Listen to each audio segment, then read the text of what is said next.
NCLEX RN classes. तो हमारी NCLEX RN classes पे there is a big discount going on, discount of $500। Initially जो classes $1980 की थी, अब वो क्लासेस $1499 में मिल रही हैं, और मिल रही हैं फॉर फुल 4 मंथ्स। एंड इसके साथ साथ आपको NNC ऐप का एक्सेस भी मिलेगा, आपको स्टडी मटेरियल मिलेगा, आपको क्वेश्चन बैंक मिलेगा, आपको इसके साथ साथ बहुत सारी फैसिलिटीज़ हैं। हर एक चैप्टर का मॉक टेस्ट है, क्वेश्चन बैंक है, जो नोट्स हैं वो भी 2 तरह के हैं, लॉन्ग नोट्स हैं, शॉर्ट नोट्स हैं। तो बहुत सारी ऐसी फैसिलिटीज़ हैं जो मिलती हैं।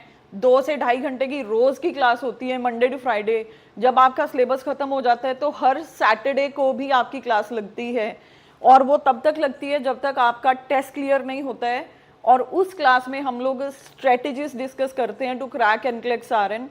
और इसके साथ साथ हर रोज़ का रिकॉर्डेड लेक्चर, जी हाँ, मेरा हर रोज़ का रिकॉर्डेड लेक्चर का एक्सेस भी आप लोगों को मिलता है, ठीक है। तो इन क्लासेस में अगर इनरोल होना है तो व्हाट्सएप नंबर 6477465444, ये मैं इंस्टाग्राम वालों के लिए बोल रही हूँ क्योंकि हमारी सेम लाइव स्ट्रीम चल रही है ऑन यूट्यूब। तो मैं ये भी रिक्वेस्ट करूंगी कि जितने लोग इंस्टाग्राम पे ज्वाइन कर रहे हैं ना, जिन्होंने एक्चुअली एपिडेमियोलॉजी आज सीखनी है, तो please join my YouTube live that's going on Navkiran nursing classes, okay. तो वहाँ पे आप आ जाइए and join our live there, क्योंकि वहाँ पे बिल्कुल बढ़िया वाला लाइव स्ट्रीम जो है वो हो रहा है, ठीक है। तो वहाँ पे आप PPT वगैरह अच्छे से देख पाएंगे, ओके। तो आज का जो टॉपिक रहने वाला है जी, दैट इज़ एपिडेमियोलॉजी।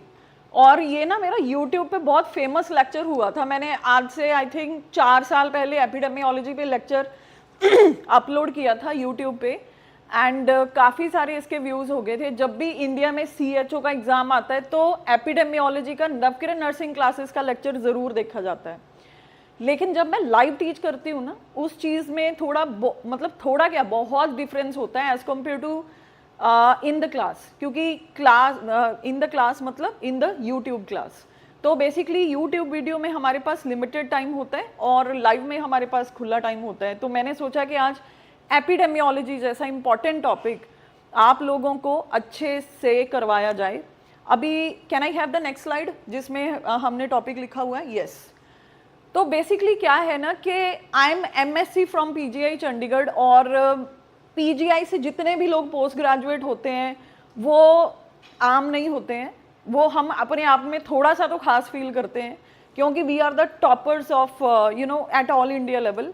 और PGI एक ऐसा इंस्टीट्यूशन है जिसमें कम्युनिटी की बहुत ज़्यादा बात होती है। कम्युनिटी यानी कि सोशल एंड प्रिवेंटिव मेडिसिन। वहाँ के जितने भी एंट्रेंस एग्जाम आप देखोगे, there is more focus on community. लेकिन आज जिस पॉइंट ऑफ व्यू से मैं पढ़ा रही हूँ ना, that is not only from one entrance point of view, that's comprehensive. Actually NCLEX में रीसेंट ट्रेंड ये देखा गया है कि उसमें एपिडेमियोलॉजी के क्वेश्चंस बहुत ज़्यादा आ रहे हैं। मैं सिर्फ NCLEX ट्यूटर नहीं हूँ, मैंने इंडियन एंट्रेंस एग्जाम की भी बहुत प्रिपरेशन करवाई है लोगों को। CBT, DH, MOH कुछ भी आपको चाहिए तो आप अगर मेरी क्लासेस ज्वाइन कर लेंगे ना, तो you will be able to crack every test, that I can promise you, क्योंकि मेरे स्टूडेंट्स करते हैं, 2-3 कंट्रीज के भी टेस्ट क्रैक करते हैं। तो आज जो हम लोग सेशन लेने जा रहे हैं that is epidemiology in nursing, okay. तो इस एपिडेमियोलॉजी लेक्चर में हम ज़्यादातर बात करेंगे इन्फेक्शियस डिसीज एपिडेमियोलॉजी की। इससे पहले कि मैं सेशन स्टार्ट करूं, मैं आपको ये बताना चाहती हूँ कि आज के सेशन में हम लोग पढ़ेंगे क्या। आज के सेशन में हम लोग पढ़ेंगे about epidemic, about endemic, about prevalence, about incidence, about disease, about infection, about source, about reservoir, cases, clinical, सब क्लिनिकल, लेटेंट इन्फेक्शन, क्या डिफरेंस रहता है। थोड़ा बहुत अगर टाइम मिला तो मैं सेकेंडरी अटैक रेट और इसके साथ साथ वैक्सीनेशन के बारे में भी पढ़ाऊंगी आप लोगों को, ठीक है। तो बिल्कुल आप रेडी हो जाइए। मैं टीम को रिक्वेस्ट करूंगी कि ये वाला जो गेट है ये बंद कर दीजिए, सो दैट आई डिस्टर्बेंस ना हो पीछे से।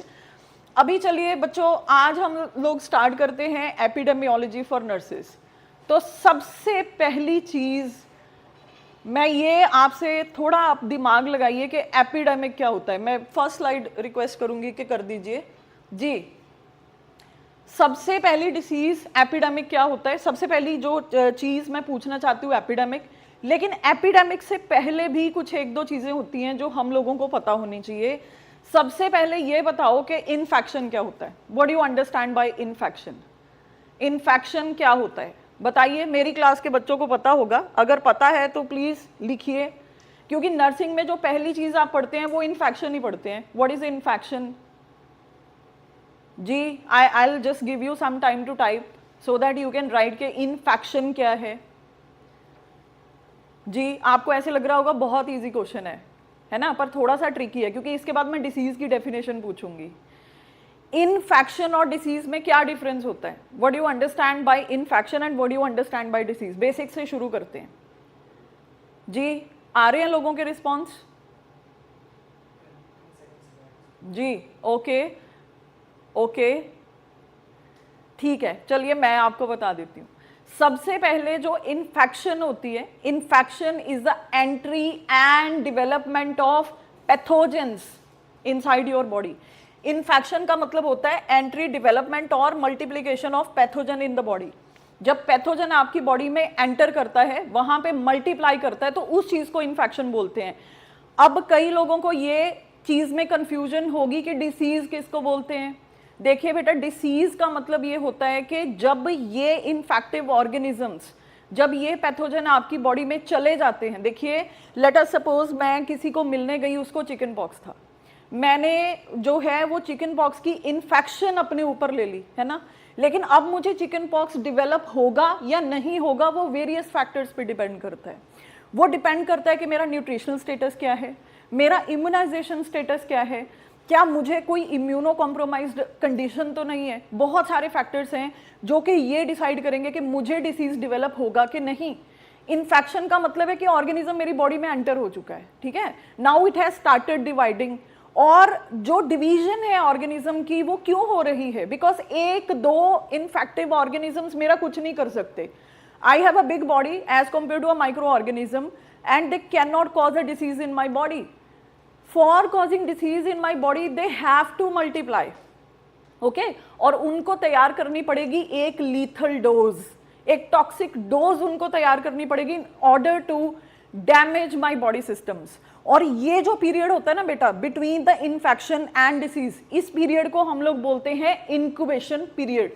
जी हाँ, इस पीरियड को इंक्यूबेशन पीरियड बोला जाता है, जिसमें कि ऑर्गेनिज्म डिवाइड होगा, लीथल डोज तैयार करेगा।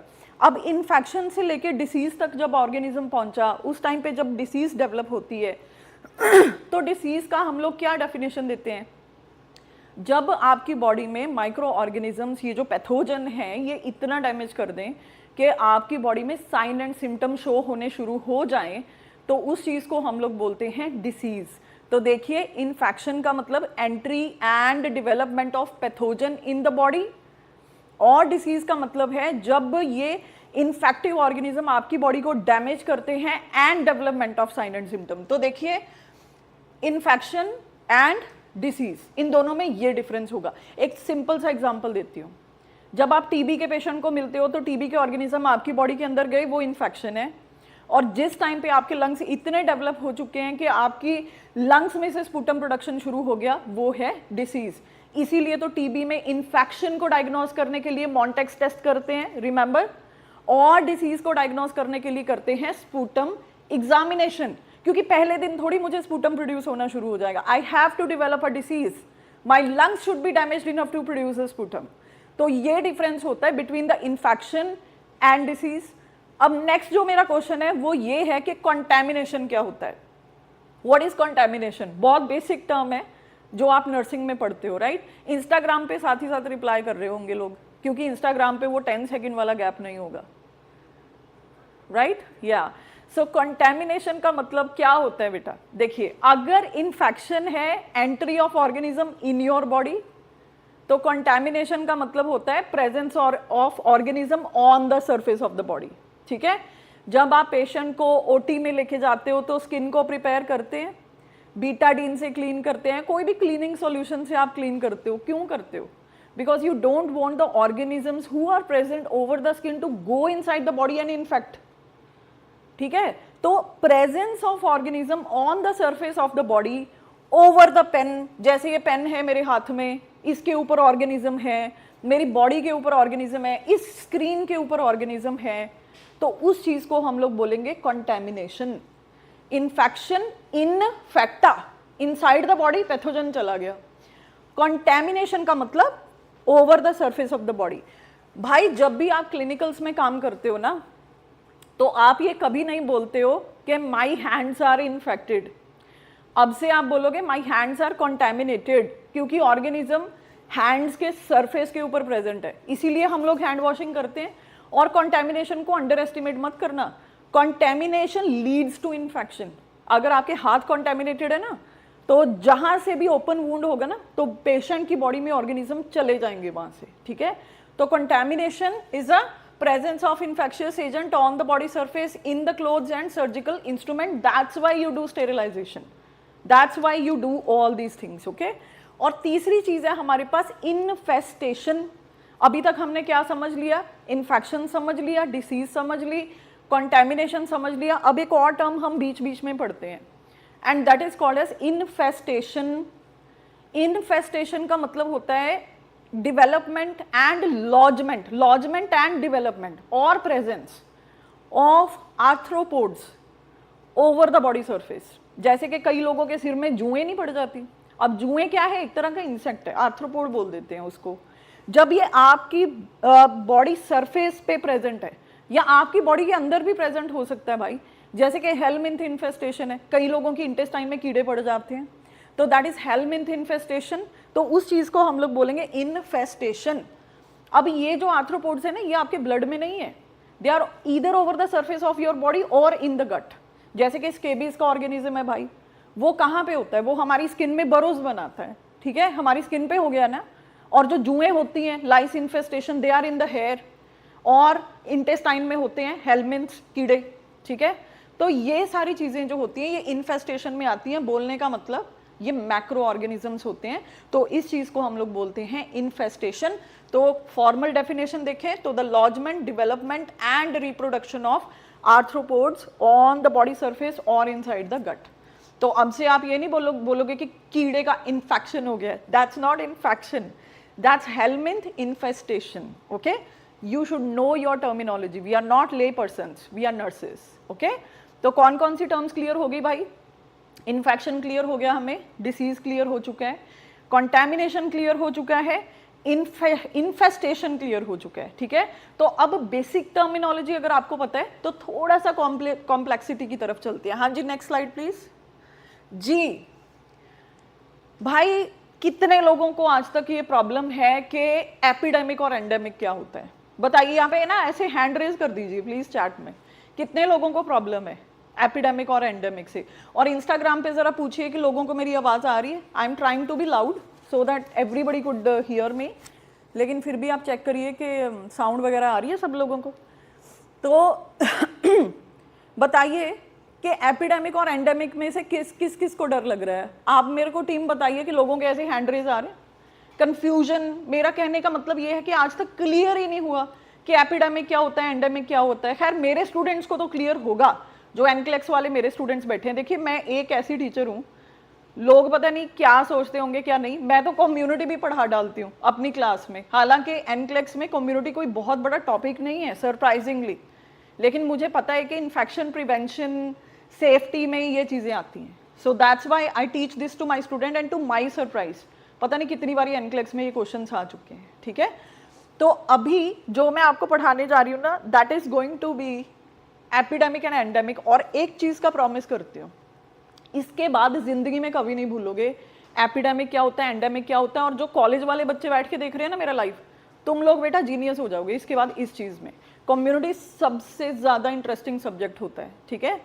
तो अभी चलिए, सबसे पहली चीज जो मैं आपको दिखाना मतलब पढ़ाना चाहती हूँ, दिखाना चाहती हूँ स्क्रीन पे, दैट इज एक्सपेक्टेड फ्रीक्वेंसी, ठीक है।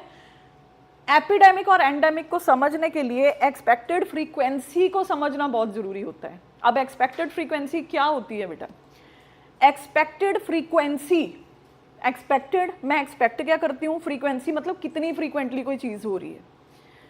अगर एपिडेमिक एंडेमिक को समझना है तो एक्सपेक्टेड फ्रीक्वेंसी का पता होना चाहिए। नाउ व्हाट इट इज, चलिए शुरू करते हैं। लेट अस सपोज आप चंडीगढ़ में रह रहे हो, ठीक है, चंडीगढ़ एक स्पेसिफिक रीजन है, ओके, एक स्पेसिफिक सिटी, एक स्पेसिफिक रीजन हो गया, यूनियन टेरिटरी है इंडिया में। Let us suppose in the year 2023 Chandigarh में मलेरिया के 100 केसेस रिपोर्ट हुए थे, ठीक है, तो उससे पिछले साल भी 100 हुए थे, उससे पिछले साल भी 100 हुए थे, यानी कि 3 साल हो गए 100 केसेस ही आ रहे हैं। हाँ, उससे कम हुए जा रहे हैं, कभी 70 हो जाते हैं, कभी 80 हो जाते हैं, ऐसे सपोज कर लेते हैं। तो अगर हर साल 100 या 100 से नीचे ही आ रहे थे, लेकिन सडनली 2024 जून में एकदम से मलेरिया के केसेस 100 से ऊपर चले जाते हैं, 200 केसेस रिपोर्ट हो जाते हैं, ठीक है, तो उस चीज से हम लोग अलर्ट हो जाएंगे ना, क्योंकि हम क्या बोलेंगे कि जो एक्सपेक्टेड फ्रीक्वेंसी थी वो तो 100 ही थी। एक्सपेक्टेड फ्रीक्वेंसी का मतलब होता है the number of cases of disease that one would expect to occur in a given population group. It is derived by looking at average number of cases of disease in the previous 3 to 5 years in that geographical area. एक particular geographical area में पिछले 3 से 5 सालों में किसी भी disease के कितने केसेस आ रहे थे, उस चीज को हम लोग बोलते हैं एक्सपेक्टेड फ्रीक्वेंसी। अभी चंडीगढ़ में एक्सपेक्टेड है कि हर साल 100 केसेस ही मलेरिया के आएंगे, तो ये हो गया एक्सपेक्टेड फ्रीक्वेंसी, ओके। अब समझते हैं कि एपिडेमिक और एंडेमिक क्या होता है। मैं दोबारा से रिपीट कर देती हूँ एक्सपेक्टेड फ्रीक्वेंसी। एक्सपेक्टेड फ्रीक्वेंसी का मतलब होता है कि पिछले सालों में हर साल एक पर्टिकुलर डिसीज के एक पर्टिकुलर एरिया में कितने केसेस आ रहे थे। तो अभी तक हमने एग्जांपल लिया कि चंडीगढ़ में मलेरिया के 100 ही हर साल केसेस आ रहे थे। अब समझते हैं बेटा एपिडेमिक क्या होता है। Can I have the next slide please, उससे अगली कर दो जी। एपिडेमिक क्या होता है? एपिडेमिक का मतलब होता है जब किसी भी साल में एक्सपेक्टेड फ्रीक्वेंसी से ज्यादा केसेस आते हैं। अब हमारे पास जो चंडीगढ़ में मलेरिया की एक्सपेक्टेड फ्रीक्वेंसी थी that was 100 malaria cases per year. अब लेट अस सपोज 2024 में 200 केसेस आ जाते हैं, तो जो ये डिसीज है this has crossed the expected frequency. और जब कोई डिसीज एक्सपेक्टेड फ्रीक्वेंसी को क्रॉस करती है उस चीज को हम लोग बोलते हैं एपिडेमिक, ओके। तो हम लोग बोलेंगे कि चंडीगढ़ में मलेरिया का एपिडेमिक फैल गया है, ठीक है। तो एपिडेमिक का मतलब होता है the unusual occurrence of a disease in a community और region clearly in excess of expected frequency. ये लाइन सबसे इंपॉर्टेंट है, clearly more than expected frequency. जितनी एक्सपेक्टेड फ्रीक्वेंसी पिछले साल थी उससे ज्यादा केसेस इस साल रिपोर्ट हुए, तो मैं बोलूंगी भाई एपिडेमिक फैल गया। यूजुअली हमें क्लासेस में क्या प्रॉब्लम होती है, हम लोग स्पेसिफिक एरिया स्पेसिफिक टाइम ये सोचते रहते हैं। हम लोगों को कभी ये समझ ही नहीं आता कि एपिडेमिक और एंडेमिक में डिफरेंस क्या है भाई। तो आज एपिडेमिक तो क्लियर हो गया, पिछले साल 100 केसेस थे, इस साल 101 केसेस भी होते हैं, तो उस चीज को मैं एपिडेमिक कंसीडर करूंगी क्योंकि पिछले साल से एक केस ज्यादा है। अब एपिडेमिक पढ़ना क्यों जरूरी होता है? क्योंकि एपिडेमिक का पता होगा तो जो हेल्थ अथॉरिटीज हैं वो अलर्ट हो सकती हैं, क्योंकि कोई डिसीज बेकाबू होती है ना, एक लेवल से ज्यादा बढ़ती है ना, तो उसको कंट्रोल करना उसी टाइम पे बहुत इंपॉर्टेंट होता है। अदरवाइज ये डिसीज इतनी फैल जाएगी कि महामारी हो जाएगी and you can not control it. तो जब कोविड आया था ना तो वो एपिडेमिक हमने कंसीडर किया था, धीरे धीरे ये पैंडेमिक बन गया था। ये एपिडेमिक शुरू हुआ था चाइना से, अगर वहीं पे ये कंट्रोल कर लेते तो शायद ये पैंडेमिक नहीं बनता। तो ये इंपॉर्टेंस होती है एपिडेमिक की। जब आपको पता चल जाए ना कि एक्सपेक्टेड फ्रीक्वेंसी से ज्यादा हो रहा है देन हेल्थ अथॉरिटीज जो हैं वो अलर्ट पे चली जाती हैं, ठीक है। अब जो एपिडेमिक होता है ना ये इसके बारे में 2-3 चीजें याद रखना, 2-3 चीजें एपिडेमिक के बारे में याद रखना। सबसे पहली चीज, लेट अस सपोज कम्युनिटी में कोई भी न्यू डिसीज आती है वो भी एपिडेमिक ही कंसीडर होगा। जैसे इबोला वायरस आया था ना, इबोला वायरस को हम लोग एपिडेमिक कंसीडर करते हैं अगर एक भी केस आ जाए। मालूम है क्यों? क्योंकि पिछले साल तो 0 था इसका केस। अगर एक केस भी आ गया समझ लो ये डिसीज को वहीं पे कंट्रोल करना, दबाना, एक केस को बहुत जरूरी होता है क्योर करना। नहीं तो ये एक केस आपके आधी नेशन को लेके डूब सकता है, मतलब कि आधे लोगों की डेथ हो सकती है। क्यों? क्योंकि किसी की इम्यूनिटी नहीं है ना इबोला के लिए। तो अगर किसी भी डिसीज की एक्सपेक्टेड फ्रीक्वेंसी पिछले साल 0 होती है, तो इस साल अगर एक भी केस आता ना मेरे बच्चों, तो उसको हम लोग एपिडेमिक बोलेंगे। जी हाँ, उसके लिए 100 या 1000 केसेस होने की जरूरत नहीं है। Even if one case in a city has arrived of a particular disease जो कि पिछले साल थी ही नहीं, that is also called as epidemic. इसका मतलब occurring a new disease in a community is an epidemic. दूसरी चीज, नॉर्मल एक्सपेक्टेंसी 0 है तो even one case is considered as epidemic. और आजकल एक अलग ही एपिडेमिक चल रहा है हमारी सोसाइटी में, that is a modern slow epidemic of chronic diseases. Yes, cardiac diseases, diabetes, ये क्या है? हर साल इनके केसेस इंक्रीज होते जा रहे हैं। पिछले साल जितनी एक्सपेक्टेड फ्रीक्वेंसी थी, इस साल उससे ज्यादा है केसेस, राइट? तो वो एपिडेमिक हो गया। लेकिन हम अलर्ट क्यों नहीं हो रहे इतने ज्यादा? क्योंकि ये स्लो एपिडेमिक है, बहुत धीरे धीरे हमारी सोसाइटी में इंक्रीज हो रहा है। And this is also epidemic क्योंकि पिछले साल जितने केसेस थे उससे ज्यादा हैं। तो तुम्हारे पेपर में कभी बोलते हैं ना एग्जामिनर कि डायबिटीज और क्रॉनिक हार्ट डिसीज, इसको आप एपिडेमिक मानेंगे कि नहीं? तो यस, डेफिनेटली मानेंगे अगर पिछले साल से इस साल ज्यादा केसेस है। ठीक है? तो एपिडेमिक का मतलब सिर्फ ये नहीं होता कि जिसमें हमको पैनिक होना है कि इबोला आ गया और कोविड आ गया और उसमें हम लोग पैनिक हो गए और वो ही एपिडेमिक है। नहीं, आपने अपने माइंड को कंट्रोल करना है और सोचना है कि मैम ने क्या पढ़ाया था। पिछले साल एक्सपेक्टेड फ्रीक्वेंसी कम थी, इस साल केसेस ज्यादा आ रहे हैं, मोर देन एक्सपेक्टेड फ्रीक्वेंसी, तो वो एपिडेमिक ही होगा। और एपिडेमिक नॉन कम्युनिकेबल डिसीजेस में भी होता है क्योंकि डिसीज है भाई। ठीक है? तो इस चीज को हम लोग एपिडेमियोलॉजी में समझ लें तो बहुत इंटेलिजेंट है भाई, नहीं तो नहीं। फिर से रिमाइंड करा देती हूँ, ऐसी ही क्लासेस अगर लेनी है और ऐसी नॉलेज बढ़ानी है ना, NCLEX RN क्रैक करना है, इंडियन टेस्ट क्रैक करने हैं, DH MOH कुछ भी निकालना है ना तुम लोगों ने, CBT, anything possible with NNC। इससे कहीं ज्यादा और भी बढ़िया लेक्चर्स होते हैं हमारी क्लासेस में। ये तो एक टॉपिक है। ठीक है? अगर आप एक दिन में इतने इंटेलिजेंट बन रहे हो तो सोचो कि 4 महीने में हम लोग आपको क्या बना देंगे। You will be a genius, I can promise you that. और नेक्स्ट स्लाइड पीछे वाली कर दीजिए। हाँ जी, थैंक यू। तो एंडेमिक, अब थोड़ा सा हम लोग बात करते हैं एंडेमिक की। एपिडेमिक समझ आ गया, एक्सपेक्टेड फ्रीक्वेंसी से अगर एक केस भी ज्यादा होता है तो वो चीज एपिडेमिक है। ठीक है? लेकिन एंडेमिक क्या होता है मेरे बच्चों? एंडेमिक का मतलब होता है जब cases are happening but they are happening within the expected frequency. फिर से वही मलेरिया वाला एग्जांपल ले लेते हैं। चंडीगढ़ में मलेरिया फैला, ओके, लेकिन मलेरिया के जो 2023 में केसेस हुए थे 100 हुए थे, 2024 में 90 केसेस ही रिपोर्ट हुए हैं। तो एक्सपेक्टेड फ्रीक्वेंसी से कम केसेस हुए हैं। ऐसा नहीं है कि मलेरिया एलिमिनेट हो चुका है, ऐसा तो है नहीं। केसेस हुए हैं लेकिन एक्सपेक्टेड फ्रीक्वेंसी से कम हुए हैं, या एक्सपेक्टेड फ्रीक्वेंसी जितने ही हुए हैं, तो उस चीज को हम लोग बोलेंगे एंडेमिक। ऑब्वियसली एंडेमिक में पैनिक नहीं होगी, गवर्नमेंट भी पैनिक नहीं होगी, हेल्थ अथॉरिटीज भी पैनिक नहीं होंगे, रिसोर्सेज मूव नहीं करेंगे, क्योंकि 100 लोगों के लिए अरेंजमेंट तो ऑलरेडी है। पिछले साल हमने 100 केस हैंडल किए थे तो इस साल भी कर ही लेंगे। ठीक है? तो एंडेमिक का मतलब होता है it is defined as usual और एक्सपेक्टेड फ्रीक्वेंसी। ये कितनी इंपॉर्टेंट लाइन है। इट इज द यूजुअल और expected frequency of the disease within the given geographical area और पॉपुलेशन ग्रुप। जैसे कि टाइफॉइड फीवर, हर दूसरे तीसरे बंदे को आप पूछेंगे, दूसरे तीसरे नहीं 10वें 15वें बंदे को पूछेंगे तो कभी ना कभी जिंदगी में टाइफॉइड हुआ होगा। इंडिया की बात कर रही हूँ मैं। ठीक है? तो इसका मतलब क्या हो गया, ये एंडेमिक है, चलता रहता है। ठीक है?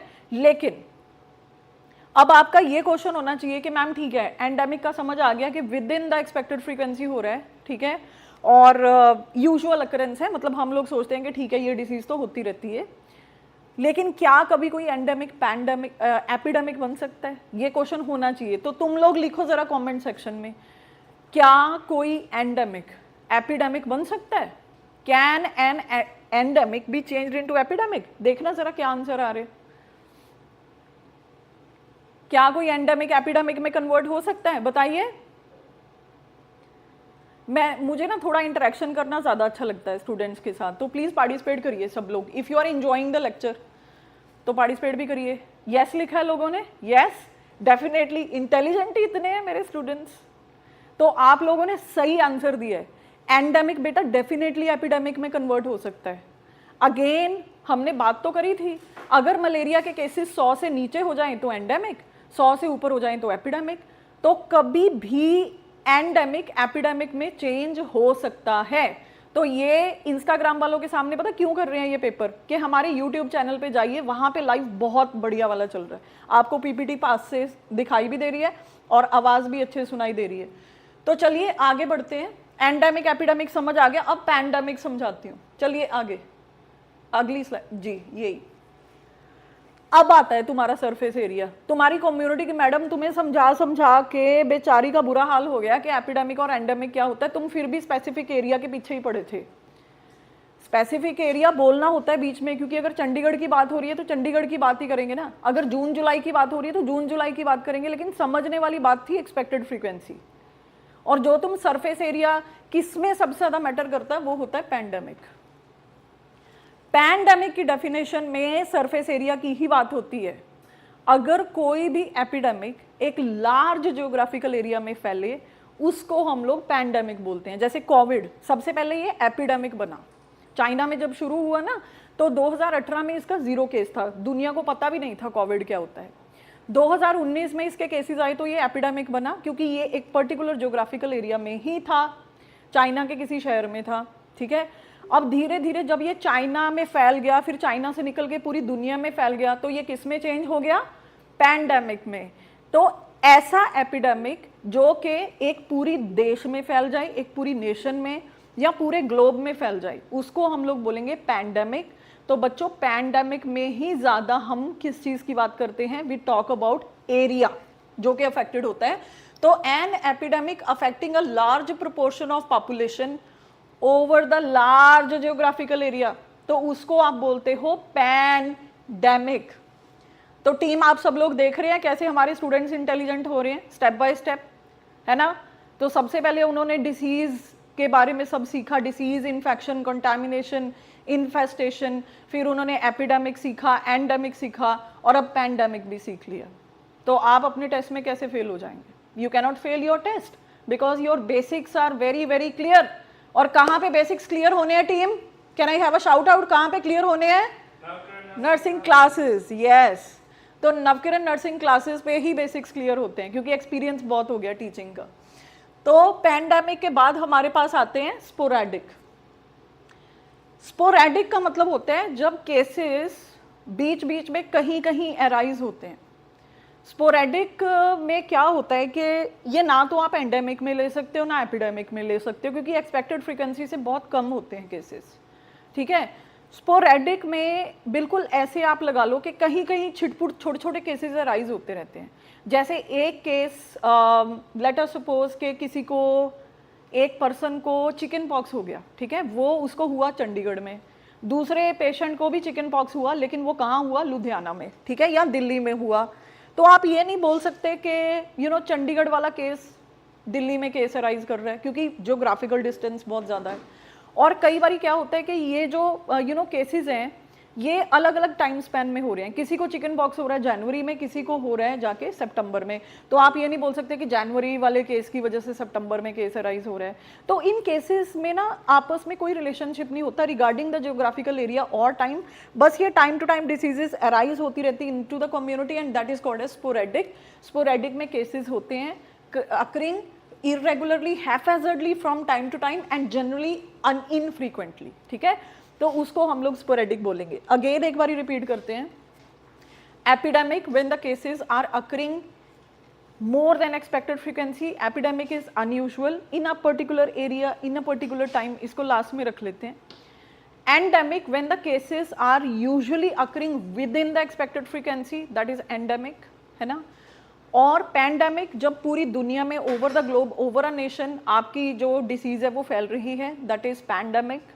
और स्पोरेडिक केसेस कहीं कहीं छोटे छोटे केसेस अराइज हो रहे हैं इरेगुलरली, हैफेजर्डली, टाइम टू टाइम, ठीक है, वो हो गया हमारे पास स्पोरेडिक। अब इसके बाद जो नेक्स्ट चीज हम लोग पढ़ेंगे that is going to be, थोड़ा सा अब हम डिसीजेस की तरफ आते हैं क्योंकि एनक्लेक्स में इन्फेक्शन कंट्रोल बहुत आता है, ठीक है, और बहुत सारे बच्चे उसकी वजह से फेल होते हैं।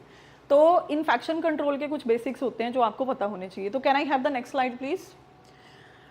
Oh yes, pathogenicity and virulence. अब पैथोजेनिसिटी और वायरुलेंस क्या होता है, मैं जरा डेफिनेशन के सामने खड़ी हो जाती हूँ और आप लोग प्लीज कमेंट सेक्शन में लिखिए what is pathogenicity of an organism. Pathogen तो हमें पता है, organism that is causing the disease. अब ये बताइए कि पैथोजेनिसिटी क्या होता है, व्हाट इज पैथोजेनिसिटी? क्या इंस्टाग्राम पे लोग कर रहे हैं मैसेजेस पैथोजेनिसिटी के बारे में? देखिए, और यूट्यूब पे भी देखिए हमारे बच्चे क्या लिख रहे हैं, व्हाट इज पैथोजेनिसिटी। पैथोजेनिसिटी क्या होती है बेटा? Absolutely correct. पैथोजेनिसिटी का मतलब होता है ability of a micro organism to cause a disease. अगर कोई पैथोजन है, वो पैथोजन क्यों है? क्योंकि वो डिसीज कॉज कर सकता है। तो मैं बोलूंगी कि इस पर्टिकुलर माइक्रो ऑर्गेनिज्म के पास पैथोजेनिसिटी है। पैथोजन वो होता है जो डिसीज कॉज करे, और नॉन पैथोजन वो होता है जो डिसीज कॉज नहीं करे। तो पैथोजेनिसिटी का मतलब तो यही हुआ ना कि किसकी कितनी एबिलिटी है डिसीज कॉज करने की, सॉरी एबिलिटी है डिसीज कॉज करने की, तो मैं पैथोजन हूँ। If I have ability to cause the disease I am pathogen, तो that is called as pathogenicity, कि मेरे पास पैथोजेनिसिटी है। वायरुलेंस का मतलब क्या होता है? Second definition is virulence. Virulence is a degree of pathogenicity. मतलब कोई पैथोजन है, हमें पता है कि वो पैथोजन है, लेकिन कितना खतरनाक पैथोजन है उस चीज को हम लोग बोलते हैं virulence. Pathogenicity ability of the organism to cause a disease, whereas virulence is degree of pathogenicity, कितना खतरनाक है। अब आप ये देखिए कि एग्जाम्पल देती हूँ, एग्जाम्पल से ज्यादा बढ़िया से समझ आएगा। अब स्यूडोमोनास है, ठीक है, या पोलियो का वायरस लगा लो आप, पोलियो वायरस है। पोलियो वायरस की 3 टाइप्स होती हैं, पोलियो वायरस 1, 2, 3। एक टाइप होती है जो बिल्कुल ही कुछ नहीं करती है, ठीक है। इसकी एक टाइप है जो इतनी वायरुलेंट है कि पैरालिसिस कर देगी, इवन डेथ भी कर देगी। तो एक ही ऑर्गेनिज्म 3 टाइप्स, तीनों की वायरुलेंस अलग अलग, मतलब तीनों ही पैथोजन है, किसी का माइल्ड है, किसी का मॉडरेट है, किसी का सीवियर है, ठीक है। तीनों ही पैथोजन है, तीनों डिसीज कॉज करते हैं, लेकिन कोई माइल्ड डिसीज कर रहा है, कोई मॉडरेट और कोई सीवियर। अब इस चीज को हम लोग बोलेंगे वायरुलेंस, ठीक है। तो पैथोजन तीनों है, वायरुलेंस तीनों की अलग अलग है। तो pathogenity is the ability of an a micro organism to cause the disease, जबकि virulence is a degree of pathogenicity. Okay, next slide करिए जी। अब है सोर्स वर्सेस रिजर्वायर, ये भी बड़ा इंटरेस्टिंग टॉपिक है। आप सब लोगों को पता ही होगा, वैसे हम सब लोग फंडामेंटल में पढ़ के आते हैं, फर्स्ट ईयर में यही होता है, माइक्रोबायोलॉजी में भी यही पढ़ते हैं, पर फिर भी एक बार ही रिपीट कर लेते हैं। सोर्स का मतलब होता है कोई भी ऐसी चीज, इमीडिएट सब्सटेंस, जिसको टच करने से, जिसको खाने पीने से, जिसको इनहेल करने से आपको डिसीज मिले, तो वो होता है सोर्स ऑफ इन्फेक्शन। जैसे मैं अगर आपको बताऊं कि contaminated water is a source of infection, contaminated milk, contaminated food is a source of infection, है ना, तो वो हो गया सोर्स ऑफ इन्फेक्शन, ठीक है। और जैसे कि हम लोगों की skin could be a source of infection, soil could be the source of infection. तो सोर्स का मतलब होता है the person, animal, object from which the infectious agent passes और डिसेमिनेट्स टू द होस्ट। होस्ट कौन हो गया? जिसको डिसीज होनी है, ठीक है। तो सोर्स का मतलब कोई भी ऐसी चीज जिसको छूने से, कंज्यूम करने से आपको डिसीज मिलती है, दैट इज अ सोर्स, यानी कि सोर्स में माइक्रो ऑर्गेनिज्म होता है भाई, ठीक है। और रिजर्वॉयर क्या होता है? देखिए, रिजर्वॉयर का मतलब होता है any person, animal or substance in which the infectious agent lives and multiplies. Reservoir different होता है। सोर्स तो वो हो गया ना जिसको टच किया डिसीज हो गई, कंज्यूम किया डिसीज हो गई। रिजर्वॉयर वो जगह है जहां पे माइक्रो ऑर्गेनिज्म रहेगा, खाना खाएगा, घर बनाएगा, मल्टीप्लाई करेगा और फिर वहां से सोर्स में जाएगा, सोर्स के थ्रू फैलेगा। रिजर्वॉयर के थ्रू इन्फेक्शन फैलता नहीं है, सोर्स के थ्रू इन्फेक्शन फैलता है, ठीक है। तो रिजर्वॉयर और सोर्स, ये इसका मैं एग्जांपल देके समझाती हूँ। 2 एग्जांपल है मेरे पास, एक में रिजर्वॉयर और सोर्स दोनों सेम है, ठीक है, और एक में रिजर्वॉयर और सोर्स दोनों डिफरेंट है।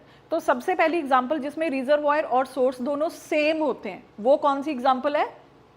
Soil in the case of tetanus. कैसे भाई, सॉइल ही रिजर्वॉयर है, जो टेटनस के स्पोर्स होते हैं वो सॉइल में ही रहते हैं, वहीं पे सर्वाइव करते हैं, ठीक है। और सॉइल ही सोर्स है, रिजर्वॉयर भी सॉइल ही है, वहां पे रह रहे हैं, वहां पे मल्टीप्लाई कर रहे हैं, दे आर लिविंग देयर। और अगर आप सॉइल को वुंड के साथ टच कर लेते हो, ओपन वुंड पे सॉइल टच हो जाती है, तो वहीं से टेटनस भी होती है, तो सोर्स भी वही हो गया। ये हो गया जिसमें सोर्स और रिजर्वॉयर सेम है। अब वो एग्जाम्पल करते हैं जिसमें सोर्स और रिजर्वॉयर डिफरेंट होंगे। Take the example of typhoid. Typhoid की एग्जाम्पल ले लीजिए। टाइफॉइड में जो रिजर्वॉयर रहता है टाइफॉइड का, वो क्या है? Human intestine. ह्यूमन इंटेस्टाइन में टाइफॉइड का ऑर्गेनिज्म रहता है, खाता है, मल्टीप्लाई करता है। लेकिन ह्यूमन इंटेस्टाइन से थोड़ी हमें डिसीज मिलती है, हमें डिसीज मिलती है कॉन्टैमिनेटेड स्टूल से, कॉन्टैमिनेटेड फीसिस से। अगर वो कॉन्टैमिनेटेड फीसिस हमारी फूड चेन में एंटर हो जाएं तो डेफिनेटली फिर उनसे हमें इन्फेक्शन मिलता है। People who do not wash hands after using washroom can spread typhoid. एक टाइफस मैरी का नाम तो आपने सुना होगा, अगर नहीं सुना तो सर्च कर लीजिए। पता नहीं कितने हजार लोगों को रेस्टोरेंट में खाना बना के मार दिया, because she was not properly washing her hands, making food with the typhoid contaminated hands, ठीक है। तो उस केस में जो सोर्स था वो उसके स्टूल हो गए और कंटेमिनेटेड हैंड्स हो गए, ठीक है। तो टाइफस मैरी आप रीड करना कभी इसके बारे में। एक बारी मैं कंक्लूड कर देती हूँ, मतलब पिछले वाला हमने जो फर्स्ट हाफ था हमारी क्लास का, हम लोगों ने पढ़ा था about epidemic, endemic, pandemic, sporadic. इसके साथ साथ हम लोगों ने डिसीज, इन्फेक्शन, कंटेमिनेशन, और इसके साथ साथ हम लोगों ने इन्फेस्टेशन पढ़ा था। बेसिक्स काफ़ी अच्छे से क्लियर हो चुके हैं। अब बेटा जो मैं पढ़ाने जा रही हूँ वो भी काफ़ी इंपॉर्टेंट होता है इन्फेक्शियस डिसीज एपिडेमियोलॉजी को जानने के लिए। सबसे पहली चीज़, केस क्या होता है? किसी भी डिसीज़ का केस एक वो पर्सन है जो कि आपके पास साइन एंड सिम्टम्स लेके प्रेजेंट हुआ, ठीक है, या कोई भी ऐसा पर्सन जो कि अंडर योर इन्वेस्टिगेशन है। आप क्लिनिकल्स में काम कर रहे हो, which is admitted and under your investigation, या आपके पास कम्युनिटी हेल्थ सेंटर पे आया है एंड किसी भी फॉर्म में ही और she is under your investigation, उसको आप केस बोलते हो, ठीक है। अब केसेस जो होते हैं ना वो 3 तरह के होते हैं। सबसे पहले हमारे पास होता है क्लिनिकल केस, दूसरा होता है सब क्लिनिकल केस, तीसरा होता है लेटेंट इन्फेक्शन। ये तीनों बहुत इंपॉर्टेंट है। अगर आपको इन्फेक्शियस डिसीज एपिडेमियोलॉजी जाननी है तो ये 3 चीज़ें भी आपको आनी चाहिए। अब सबसे पहले क्लिनिकल केस क्या होता है बेटा? क्लिनिकल केस, क्लिनिकल वर्ड जिसमें आ गया ना, समझ लो उसको डिसीज है और साइन एंड सिम्टम्स है। क्लिनिकल केस का मतलब होता है एक ऐसा केस जो कि आपके पास प्रेजेंट होता है, it is under your investigation and he is showing the sign and symptom of disease. तो क्लिनिकल केस मीन्स एक ऐसा केस जो कि sign and symptom of disease show करे, उसको आप बोलेंगे क्लिनिकल केस। दूसरे टाइप का जो केस हमारे पास होता है दैट इज कॉल्ड एज सब क्लिनिकल केस। सब क्लिनिकल केस वो केस होता है जो कि आपकी इन्वेस्टिगेशन के अंडर नहीं हो सकता है। क्यों? क्योंकि वो क्लिनिकल मैनिफेस्टेशन शो करता ही नहीं है, मतलब बहुत देर तक आपकी इन्वेस्टिगेशन में आता ही नहीं है, क्योंकि वो क्लिनिकल मैनिफेस्टेशन शो नहीं करता है। एक मतलब और ढंग से आपको समझाऊं तो क्लिनिकल केस वो जिसको डिसीज होती है और साइन एंड सिम्टम्स होते हैं। सब क्लिनिकल केस वो जिसको डिसीज होती है लेकिन साइन एंड सिम्टम नहीं होते हैं, ठीक है। आपकी इन्वेस्टिगेशन के अंडर दोनों आ सकते हैं, नहीं भी आ सकते। क्लिनिकल केस ज़्यादातर इन्वेस्टिगेशन के अंडर आ जाते हैं, क्योंकि अगर मुझे हेडेक हो रही है बहुत, अगर मुझे वॉमिटिंग हो रही है, डायरिया हो रहा है, तो ऑब्वियसली मैं डॉक्टर के पास जाऊंगी ना। और अगर मुझे कुछ भी नहीं हो रहा तो मैं क्यों जाऊंगी? वो तो एक्सीडेंटली मुझे कर सकते हैं डायग्नोज, राइट। हो सकता है मुझे मेडिकल करवाना हो किसी जॉब के लिए, तब मुझे डायग्नोज होगा कि हेपेटाइटिस है, I am a carrier, I have hepatitis, but I don't show the sign and symptoms. Hence, I am a subclinical case.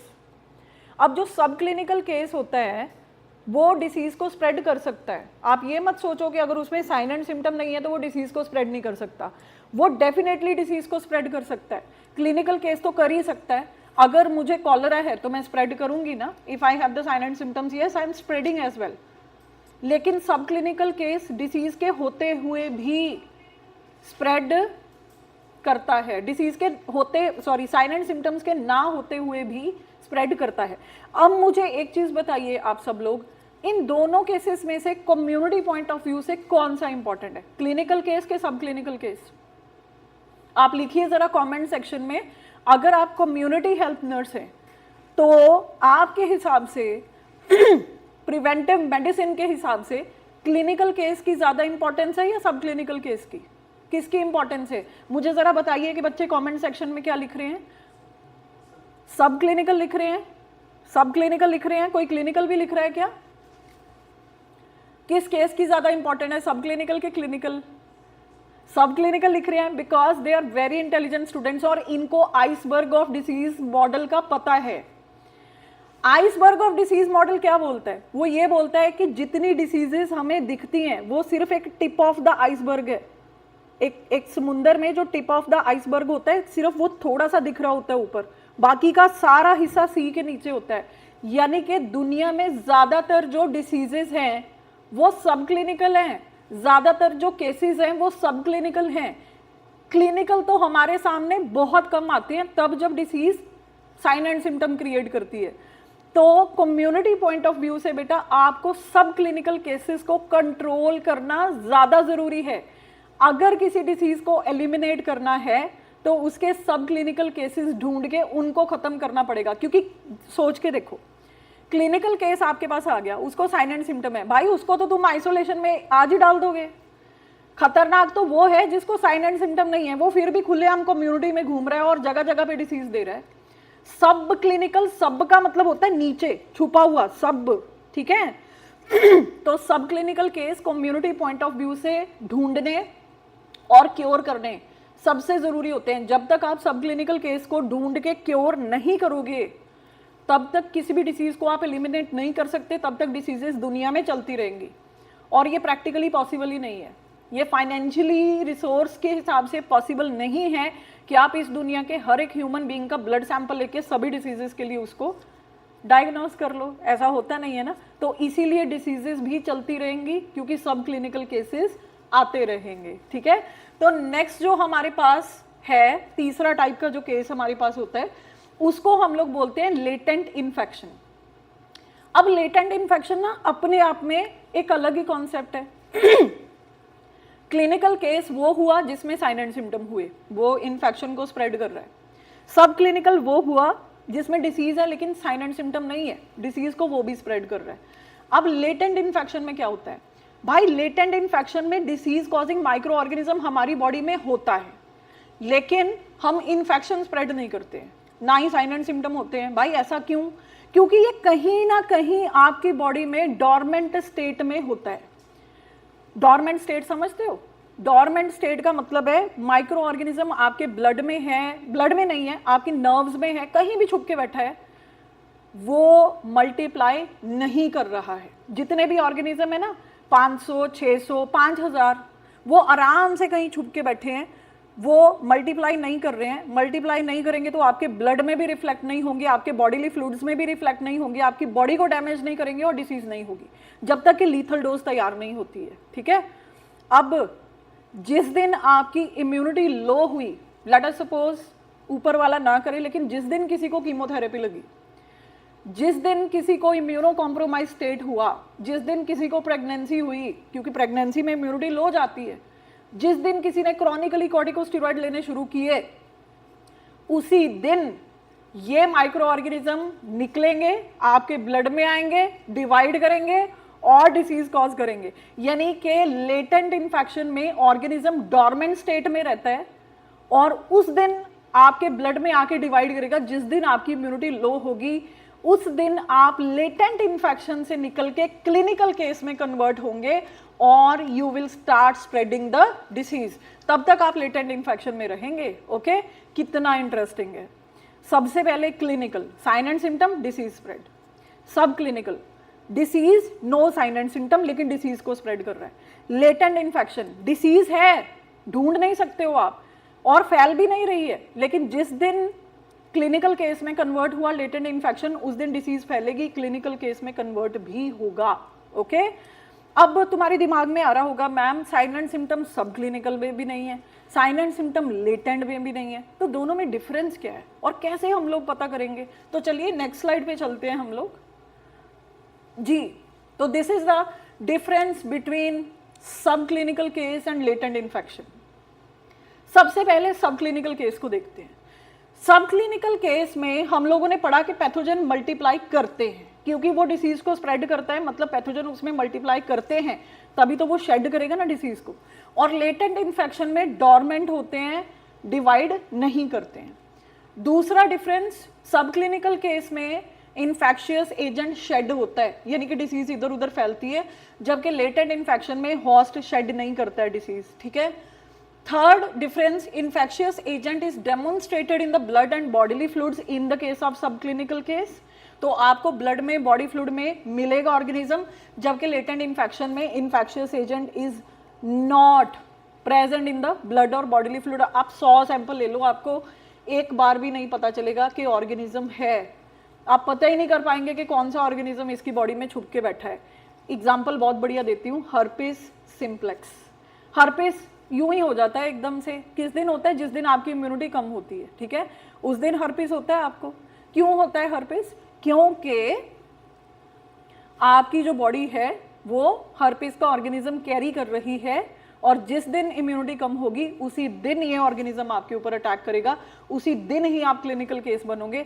जब हर्पिस नहीं है तो मैं किसी को भी हर्पिस स्प्रेड नहीं कर रही हूँ, ठीक है। I hope now YouTube is going continuously. Okay great, ठीक है। तो आगे चलिए, और ये ना लेक्चर सेव हो जाएगा भाई, इंस्टाग्राम पे भी सेव हो जाएगा, यूट्यूब पे भी सेव हो जाएगा, ठीक है। तो तुम सब लोगों ने इस लेक्चर को दोबारा से सुन लेना है अगर तुमने पास करने हैं अपने टेस्ट। नेक्स्ट आइए जी। अब जो नेक्स्ट चीज है वो है मोड्स ऑफ ट्रांसमिशन। ये तो छोटी मोटी बात है। देखिए, जो डिसीजेज होती हैं वो दो तरह से ट्रांसमिट होती हैं। एक होती है डायरेक्ट ट्रांसमिशन, हमने किसी चीज को छू लिया, डायरेक्टली सॉइल को टच कर लिया, डायरेक्ट कॉन्टैक्ट हो गया, ड्रॉपलेट से फैल सकती हैं। Contact with the soil, again same thing. Vertical transmission, अब कमेंट में ये बताइए कि वर्टिकली ट्रांसमिटेड डिसीजेस क्या होती हैं, मतलब वर्टिकल ट्रांसमिशन का मतलब क्या होता है, बताइए जल्दी। वर्टिकल ट्रांसमिशन का सेकंड नेम क्या होता है, ये बताइए। What is the second name for vertical transmission? What people are writing? Second name for vertical transmission?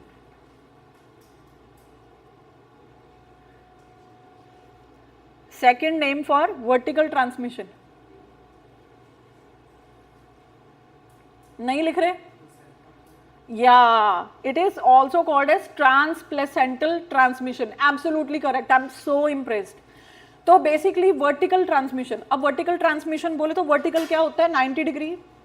If the mother is pregnant and baby है उसके womb में, तो 90 डिग्री पे इन्फेक्शन जो है वो ट्रांसमिट हो रहा है, मतलब mother to baby infection transmit हो रहा है। तो this is called as vertically transmitted diseases. बहुत सारी डिसीजेज हैं जो वर्टिकली ट्रांसमिट हो सकती है, ठीक है। और हमारे जो आईजीजी होते हैं, that is only immunoglobulin that can cross the placenta. तो आईजीजी का जो मूवमेंट है from the mother's body to the babies body, that is also vertically transmitted, okay. तो इस चीज को वर्टिकल ट्रांसमिशन बोलते हैं। Next slide please. ये सारी डायरेक्ट ट्रांसमिशन है, हाँ। एक होती है इनडायरेक्ट ट्रांसमिशन। डिसीज वाला जो इंसान है, ठीक है, सोर्स और होस्ट के बीच में एक वेक्टर होता है, मतलब कि एक इंसान को मलेरिया, मतलब एक इंसान को मच्छर ने काटा, एनोफिलस मॉस्किटो ने, और वहां से मलेरिया वो दूसरे इंसान में लेके जा रहा है। तो इन दोनों इंसानों में कोई डायरेक्ट कांटेक्ट नहीं हुआ, बीच में डिसीज किसने ट्रांसमिट करी? फीमेल एनोफिलस मॉस्किटो ने। तो उस चीज में आ गया अपना इनडायरेक्ट ट्रांसमिशन। तो इनडायरेक्ट ट्रांसमिशन में vehicle bond, vector bond, air bond, बीच में air is acting as a source. Fomite, fomite का मतलब होता है ये objects, thermometer, blood pressure checking instrument, ये फॉर्माइट हो गए। एंड अनक्लीन हैंड्स, ये सारी चीजें इनडायरेक्टली इन्फेक्शन को ट्रांसमिट करती हैं। तो दो मोड्स हो गए, डायरेक्ट ट्रांसमिशन, इनडायरेक्ट ट्रांसमिशन, ठीक है। आगे चलिए। ओके, अब एक बड़ी इंटरेस्टिंग टर्म है, उसको हम लोग बोलते हैं SAR, SAR, secondary attack rate. Ever wondered? मैं यहाँ पे मेरे पास एक नर्स भी खड़ा हुआ है मैं पूछती हूँ तुमसे Hamza, have you ever noticed, आपने यूनिवर्सल इम्यूनाइजेशन स्केड्यूल पढ़ा है? मतलब कभी तो देखा होगा कि BCG वैक्सीनेशन होती है, DPT होती है। आपने कभी ये सोचा है कि how WHO is deciding on which disease has to be like immunized, like against which disease और body has to be immunized? कैसे डिसाइड होता है ये?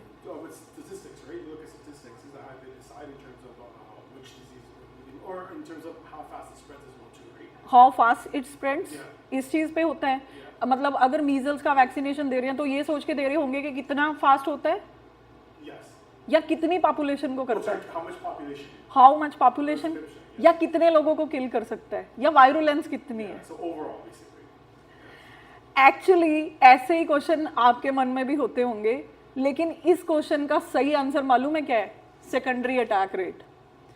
जब WHO में इम्यूनाइजेशन डिसाइड होती है तो ये देखा जाता है कि किसी भी पर्टिकुलर डिसीज का सेकेंडरी अटैक रेट क्या है। अब सेकेंडरी अटैक रेट क्या होता है मालूम है? सेकेंडरी अटैक रेट का मतलब सिंपली एक लैंग्वेज में समझाऊं, if one person is having a disease, let us suppose I am having a disease. अब मैं एक एक कॉन्फ्रेंस हॉल में जाती हूँ जहाँ पे 10 लोग बैठे हैं, उन 10 लोगों को मैं डिसीज स्प्रेड करती हूँ, ठीक है, क्योंकि लेट अस सपोज उस डिसीज का रूट एयरबोर्न है, मैं 10 लोगों को वो डिसीज स्प्रेड करती हूँ। अब उस डिसीज का इंक्यूबेशन पीरियड है 7 डेज, तो with in 7 days out of 10 how many people will develop the disease, उसको बोलेंगे secondary attack rate. Because I am the primary case, मैं फर्स्ट केस था जो कि कम्युनिटी में इंट्रोड्यूस हुआ वो डिसीज को लेके, और मैंने 10 लोगों को इन्फेक्शन दिया। Out of 10 how many people develop that disease.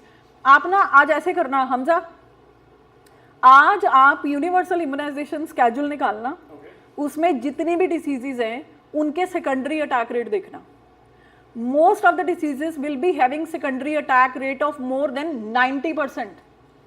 यानी कि अगर मीजल्स के एक केस को आप 10 अनइम्यूनाइज्ड लोगों के बीच में छोड़ोगे ना, तो out of 10 9 children will develop measles. That's why secondary attack rate is very very important to no.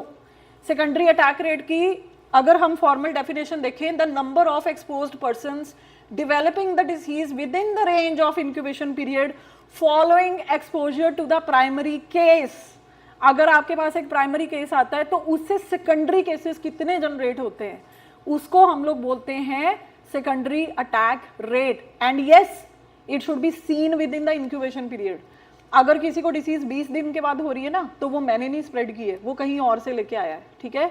Incubation period के अंदर अंदर कितने लोग डिसीज डेवलप करते हैं उसको हम लोग बोलते हैं सेकेंडरी अटैक रेट, और एक कम्युनिटी नर्स को इस चीज़ के बारे में पता होना चाहिए, ओके। और जल्दी ही एनक्लेक्स में ऐसे क्वेश्चंस आपको दिखने शुरू हो जाएंगे, क्योंकि prevention is better than cure. और अगर कम्युनिटी नर्स को सेकेंडरी अटैक रेट के बारे में नहीं पता है तो शायद आपको बहुत सारी बातों का नहीं पता है। जी नेक्स्ट स्लाइड कीजिए। इंसिडेंस एंड प्रेवलेंस, भाई इस पे तो एनक्लेक्स में क्वेश्चन आ चुका है, तो ये तो सुनना बहुत जरूरी है। इंसिडेंस ऑफ इन्फेक्शन अलग चीज होता है, इंसिडेंस ऑफ डिसीज अलग चीज होता है, क्योंकि इन्फेक्शन और डिसीज अलग होता है। लेकिन इंसिडेंस क्या होता है? इंसिडेंस का मतलब होता है इस साल में कितने नए केसेस किसी भी पर्टिकुलर डिसीज के ऐड हो गए, उस चीज को बोलते हैं इंसिडेंस। जैसे पिछले साल कोविड का इंसिडेंस क्या था, ठीक है, पिछले साल कोविड के कितने केसेस थे, अब इस साल कोविड के कितने और न्यू केसेस ऐड हो चुके हैं। तो the addition of new cases in a community of a particular disease is called as incidence of that disease. So incidence is a number of new cases occurring in a defined population during a specified period of time. Simply understood करना है, understand करना है, तो बस इतना याद रखो, हर साल कितने न्यू केसेस किसी भी डिसीज के ऐड हो रहे हैं, उस चीज को आप बोलेंगे इंसिडेंस। जैसे मैं बोलूंगी कि इस साल टीबी का क्या इंसिडेंस है, मेरे कहने का मतलब है कि इस साल कितने न्यू केसेस टीबी के ऐड हो गए, तो that is the incidence of TB. Next हम देखते हैं prevalence. Prevalence, P for prevalence, P for पुराने, मैं तो अपने स्टूडेंट्स को ऐसे याद कराती हूँ। प्रेवलेंस का मतलब होता है पिछले साल कितने केसेस थे और इस साल कितने केसेस ऐड हो गए, उन दोनों का प्लस, उन दोनों को ऐड कर दीजिए, नए प्लस पुराने केसेस, इन दोनों के टोटल सम को हम लोग प्रेवलेंस बोलते हैं। हम बोलते हैं ना आजकल ये चीज़ बड़ी प्रेवलेंट हो गई है कम्युनिटी में, प्रेवलेंस का मतलब होता है किसी चीज़ का ट्रेंड आ जाना, किसी चीज़ का चलन चल जाना। जैसे हम लोग बोलेंगे कि डायबिटीज़ का प्रेवलेंस बहुत हाई चल रहा है, मतलब डायबिटीज़ हमारी कम्युनिटी में बहुत ज़्यादा चल रही है, तो प्रेवलेंस का मतलब होता है ओल्ड प्लस न्यू केसेस, जबकि इंसिडेंस का मतलब होता है न्यू केसेस। ठीक है, तो इन दोनों में ये डिफरेंस होता है। नेक्स्ट एक बहुत इंटरेस्टिंग चीज़ बता रही हूँ और ये लास्ट स्लाइड होगी नेक्स्ट वाली। हाँ जी, उसके बाद आप वो लगा देना जो हमारा पैकेज है ना, so that people can get an info on that. तो इंसिडेंस वर्सेस प्रेवलेंस, अब ये चीज समझ लिया तो नर्सिंग समझ लिया। इधर देखिए, इंसिडेंस वर्सेस प्रेवलेंस, और ऐसे क्वेश्चन आपके पेपर में आते हैं, ध्यान से सुनना। अगर prevalence is less than incidence, अगर किसी डिसीज का हम लोग प्रेवलेंस और इंसिडेंस रीड कर रहे हैं और उसका प्रेवलेंस कम है, इंसिडेंस ज्यादा है, तो समझ रहे हो क्या है, न्यू केसेस ज्यादा आ रहे हैं, पुराने नहीं थे इतने। तो इसके दो मतलब निकल सकते हैं, या तो डिसीज बहुत फैटल है, बहुत तेजी से फैल रही है, बहुत फैटल है, ठीक है, और लोग मरते जा रहे हैं, तो न्यू केसेस ही आ रहे हैं, पुराने नहीं, पुराने दिख ही नहीं रहे हैं, कोई न्यू केसेस आ रहे हैं, मरते जा रहे हैं, फैटल है। या डिसीज बहुत क्योरेबल है, यानी कि जल्दी जल्दी ठीक हो रही है, पुराने केसेस आने का स्कोप ही नहीं है। बात समझ आ गई? ये इस तरह से भी समझ सकते हैं कि जो प्रेवलेंस होती है वो क्रॉनिक डिसीजेस की होती है, ठीक है, और जो इंसिडेंस होती है वो एक्यूट डिसीजेस की होती है। तो अगर प्रेवलेंस कम है तो समझ लो या तो डिसीज बहुत फैटल है, लोगों को एकदम से बहुत जल्दी डेथ हो रही है, या डिसीज जो है वो बहुत जल्दी क्योर हो रही है, तो वो चांस ही नहीं मिल रहा डिसीज को क्रॉनिक होने का। ठीक है, तो if prevalence is less than incidence, either the disease is fatal और वेरी वेल क्यूरेबल। ओके, अगर प्रेवलेंस ज्यादा है इंसिडेंस से, अब डायबिटीज की प्रेवलेंस हाई क्यों है हमजा, डायबिटीज की प्रेवलेंस हाई क्यों है? क्योंकि डायबिटीज क्रॉनिक डिसीज है, इट्स अ क्रॉनिक डिसीज। अगर डायबिटीज क्रॉनिक डिसीज है इसीलिए इसका प्रेवलेंस हाई है। ओके, तो कोई भी डिसीज जो कि लंबी चलेगी वो ओल्ड केसेस में ऐड होगी ना, हम बोलेंगे पिछले साल कितने केसेस थे, तो वो सम अप होकर ज्यादा हो जाएगा, क्योंकि डायबिटीज क्रॉनिकली चलती है। जिसको आज से 20 साल पहले डायबिटीज हुई वो आज भी केसेस में काउंट हो रहा है, तो प्रेवलेंस इज मोर, मतलब chronic diseases are more. Either the disease is not fatal but very chronic, और treatment prevent the death but does not cure. तो डायबिटीज में क्या होता है, ट्रीटमेंट जो भी आप ले रहे हो वो आपकी साइन एंड सिम्टम्स को ठीक करके आपकी डेथ को प्रिवेंट करता है कि डायबिटीज की वजह से डेथ ना हो जाए। डायबिटीज क्योरेबल थोड़ी है।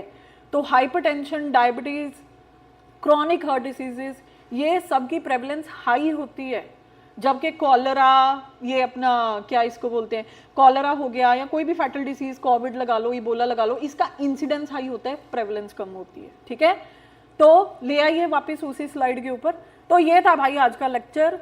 मुझे तो बाद में कमेंट्स पढ़ के पता चलेगा कि तुम लोगों को कैसा लगा, लेकिन सीरियसली बता रही हूँ मुझे तो बहुत मज़ा आया आज के लेक्चर में।